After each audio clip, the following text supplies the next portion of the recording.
Hi guys, I have a CBR 250R and I needed to clean the pistons in the caliper, but to do that I took off the brake pads, so you can use this video either to learn how to clean your caliper or learn how to change the brake pads, or both. I actually did both. Yesterday I changed out the pads, but I didn't have any brake cleaner, so today I'm taking it apart again to clean the caliper pistons because I had one of them that was stuck, so I only had about half the braking power. So what you see me doing here, I just finished using the hex key ratchet set on a 3/8 inch ratchet, and I use the hex key instead of the Allen wrench because the Allen wrench doesn't provide enough leverage and you might actually start chewing away at the bolt. It's all metric, by the way, on Honda. And I'm also using another ratchet to take off the bolts that hold the caliper in place. When you're doing this, I loosened the bolt that holds the pin that holds the brake pads in place in the caliper first, because it's kind of hard to get enough leverage when you have the caliper in one hand and then the ratchet in the other, so I just went ahead and loosened it. I got one of my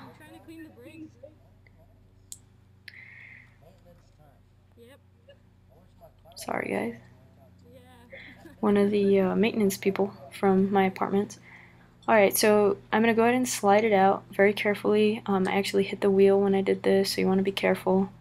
You want to slide out the top end first, where you just took the two bolts that hold the caliper in place, and then just slide out the rest. So here you can see the two brake pads. On a CBR 250, you'll only have one rotor and one brake pad set. This one's got two pistons in it. And so you see me right here taking out the pin. This one doesn't have any additional pins that hold that pin in place. It's just got this hex key that you gotta unscrew. So there's the hex key. Alright, and then that pin goes right through one loop on each of the brake pads. So once you remove that pin, you'll be able to remove each of the brake pads and you'll have access to the pistons, and you want to give that a good clean. If you see that your brake pads are wearing unevenly, it's probably because one of your pistons is stuck, or at least more stuck relative to the other one. So you want to make sure those are clean. You can get some brake cleaner. I'm going to show it in a second. It's just it's like compressed air and some chemicals that are made for this, though. You want to be careful with what you put on your brakes. You don't want your brakes to be slipping, so make sure you buy the proper brake cleaner. So right here you can see the two brake pads, and on the top you can see the two pistons. Alright, so right there you can see the pin still in place and the two pistons. So next thing I'm going to do is find a toothbrush, there's my brake cleaner, and start putting some elbow grease in to clean those pistons so that they move more freely and I have full braking power.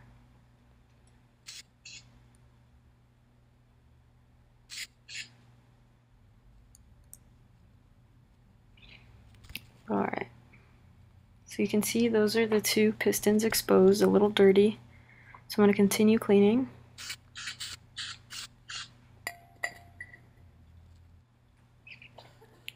Got it all over my tire there. You want to try to avoid that. Alright, so once they're clean, I'm going to assemble everything. Sorry, I skipped around a bit right there. Put the brake pads, the new ones if you have them, back on. Make sure that you can slide it back around the rotor still. Tighten the pin, and then you can finish tightening it after you put the caliper back into place so you have more leverage.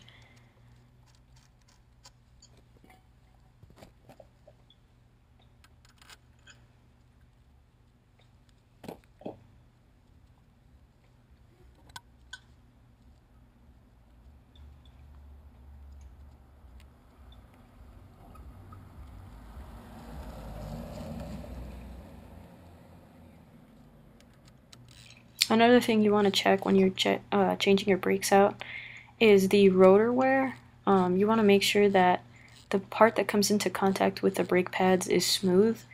If it's not smooth, if it's got some ridges, you might have to change out the rotor also, because your new brake pads aren't going to get enough friction with your old rotor if it's too worn. Alright, so once you got everything back into place and properly tightened, all you got to do is pump your brakes to get those pistons extended, and you should be good to go. There you go, just go ahead and pump the brakes. And that's it. Thanks, guys.